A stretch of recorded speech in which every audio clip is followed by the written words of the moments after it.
Hello, I'm Brad Sarin, Superintendent of the Sun Prairie Area School District, here with Phil Fry, and we are reporting on Operational Expectation 6 Financial Administration for the January 23rd, 2023 board meeting.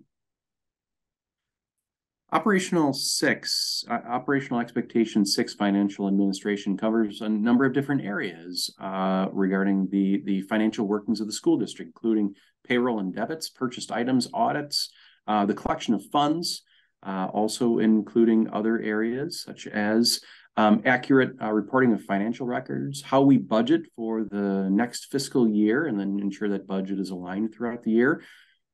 Ensures all of the ways that we manage our debt is in line with board expectations, and then also ensures that the way that we abide by and also report our finances through federal, state, and local reports are all done accurately and on time and done correctly.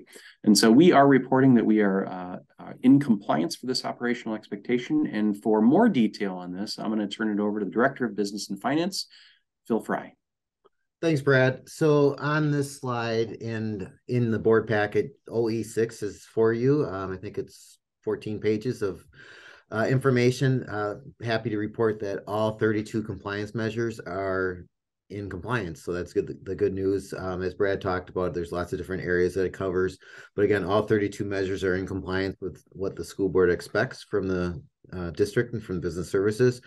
We continue to work really hard to make sure that we are in compliance, and hopefully you appreciate that, and I'm sure you do.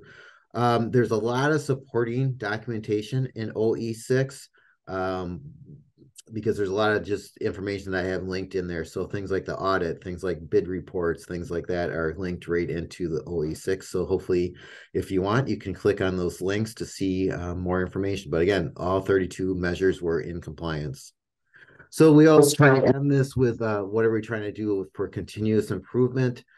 We do always talk about that in business services when we meet bi-monthly, or actually twice a month we meet and talk about things that we're doing. So monitor the expenditures for efficiency. So what's the example of that? We might have two schools buying the same technology. We'd want them to group that purchase together so we can get a bit better bid price on that. Another example that just came up recently is Amazon has started to charge a $7 return shipping fee on things that we return. And sometimes we do have to return things, but often some of the stuff we buy from Amazon doesn't even cost $7 or $8. So we say, instead of sending it back, why not check with someone else in your school to see if they could use that? So those are just a couple of examples of how we try to increase our efficiency. We do work with the schools to improve their budget practices, and I know that's going to be a focus of mine for the future too, is, how should they budget?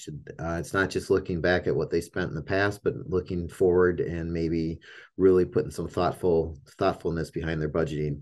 And then the last thing is just a thorough review of the budget. That's more Rhonda Page's area, that we really look at our $120 million Fund 10 budget and dive into it and see where we're at starting in January, February, March, to see how we're doing, how we're tracking on the budget, and then see where we're going to be at the end of the year for conserved funds. So, and through that process, when we're really diving into the budgets and a deep analysis, there is continuous improvement that we're doing. So Brad did a really good job explaining what OE6 covers, and hopefully, again, you saw that 32 measures are all in compliance.